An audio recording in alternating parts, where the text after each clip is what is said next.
So today I've been responded to a 50-year-old male whose chief complaint is severe abdominal pain associated with dizziness and lightheadedness. The patient is situated at his house in the living room. When we cut to the next scene, we can obviously see that he's in quite a lot of pain. He's sitting in a hunched over position, showing grimaces within his face every now and then, and holding his stomach around the whole abdominal area.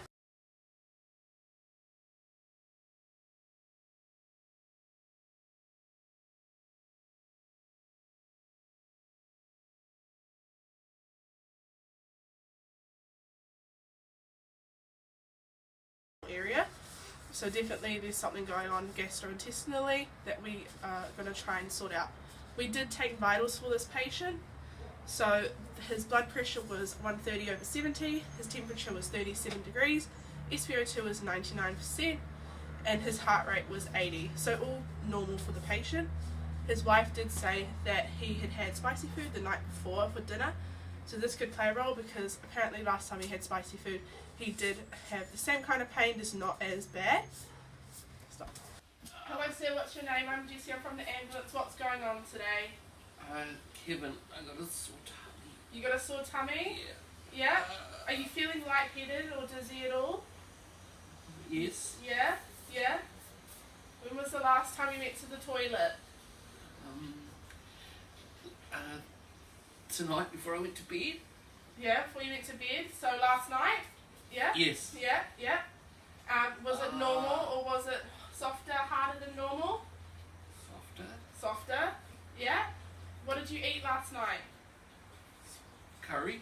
Some curry? And do you usually eat curry? Does it usually go okay No. in your tummy? No? Have you had this pain before? Yes. Yeah?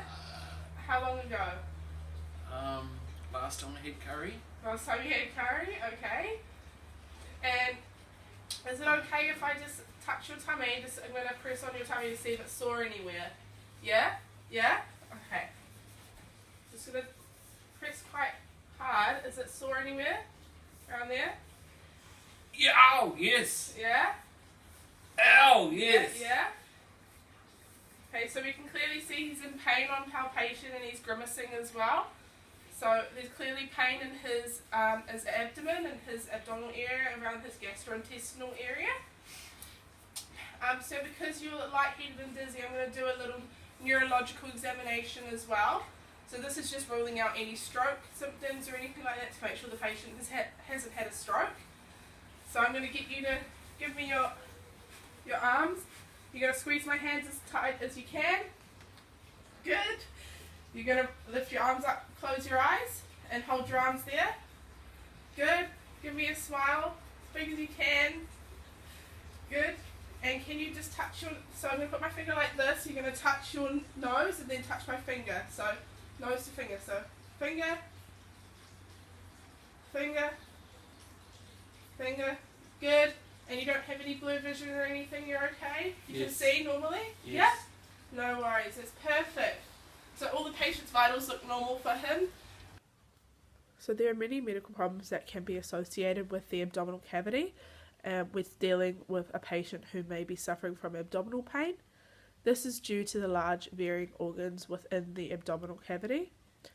Because my patient's pain came on quite suddenly within a few hours, some of the abdominal issues that I was looking at to try and rule out included perforation of the gastrointestinal tract, gastric ulcers, appendicitis, gastritis, and a blockage within the intestines or somewhere within the abdominal cavity.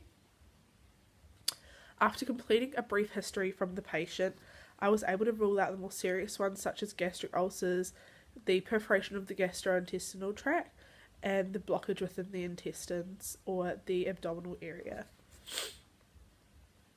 When completing my gastrointestinal examination, I made sure that I palpated the stomach.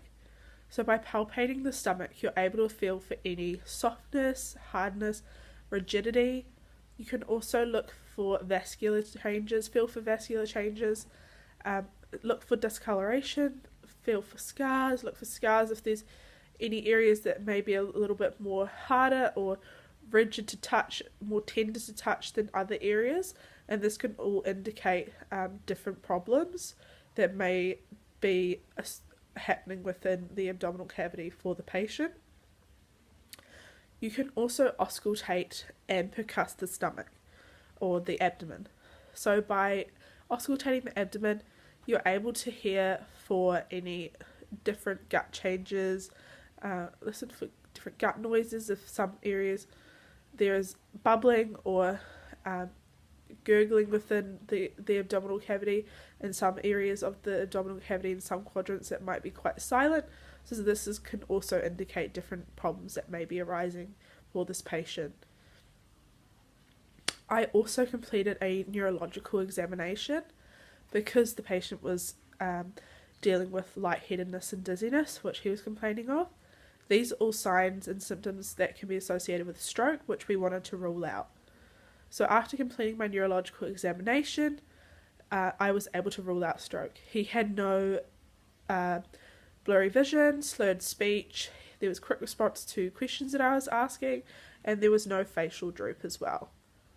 So after doing my thorough examination of the patient, I was able to rule it mainly down to the fact that he may be suffering from gastritis, which is inflammation of the intestines, and this can be caused from eating too much spicy food, and the patient was eating spicy food the night before, so this could explain the reason why he was in so much pain today, and why he was feeling a lot more bloated and looking a lot more bloated when I was doing my abdominal palpation.